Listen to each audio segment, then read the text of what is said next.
Right breaking చూస్తున్నాం. నిర్మల్ జిల్లాలో municipal ఎన్నికల పోలింగ్ ముగియడంతో వివిధ పార్టీలకు చెందిన అభ్యర్థులు కాంపు కార్యక్రమాలకు సిద్ధమయ్యారు.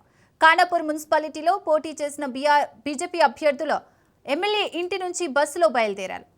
16వ తేదీ వరకు అభ్యర్థులు వివిధ టూర్లోనే గడపనున్నట్లు సమాచారం.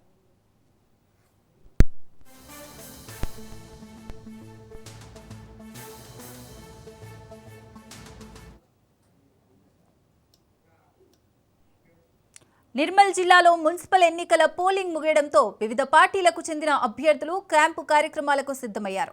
ఖానాపూర్ మున్సిపాలిటీలో పోటీ చేసిన బీజేపీ అభ్యర్థుల ఎమ్మెల్యే ఇంటి నుంచి బస్సులో బయలుదేరారు. 16వ తేదీ వరకు అభ్యర్థులు వివిధ టూర్లోనే గడపనున్నట్లు సమాచారం. రెడ్డికి ఇదే అంశానికి సంబంధించి మరిన్ని డీటెయిల్స్ మా ప్రతినిధి శ్రీనివాస్ అందిస్తారు. Srinivas. Thank you.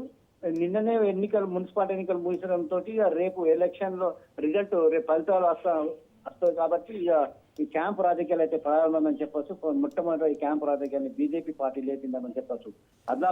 Adilabad municipality మరియు నిర్మల్ మున్సిపాలిటీ, ఖానాపూర్ మున్సిపాలిటీ, 3 మున్సిపాలిటీలో పోటీ చేసిన 54 మందిని క్యాంపుకు తీసుకెళ్లారు. వాళ్ళు ఇప్పుడు నేరుగా ఇప్పుడు గంట క్రితం వాళ్ళు క్యాంపుకి వెళ్ళిపోయిండ్రు. వాళ్ళు ఇక 16 నాడు ఉదయం 10 గంటలకు వచ్చే అవకాశం కనిపిస్తుంది. ఎందుకంటే 16 నాడు చైర్మన్ ఎన్నిక నిర్వహిస్తారు కాబట్టి నేరుగా అక్కడనే ఆ క్యాంపుల్నే మనకు చైర్మన్ పదవి పోస్టు ఎవరికి వేయాలని చెప్పేసి కూడా మనకు తెలిసిపోతున్నది.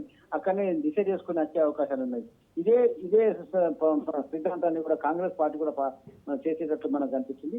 సాయంత్రం వాళ్ళు కూడా క్యాంపు తీసుకుపోయే అవకాశాలు కనిపిస్తుంది. ఎందుకంటే ప్రధానంగా బీజేపీ, కాంగ్రెస్ రెండు ఇక్కడ పోటీ పడుతున్నాయి కాబట్టి వాళ్ళు మళ్ళీ మద్దతు జారిపోయి అని చెప్పేసి ముందు సూచనగా వాళ్ళందరినీ క్యాంపుకు తరలించారు ఇప్పుడే. Right, thank you Srinivas.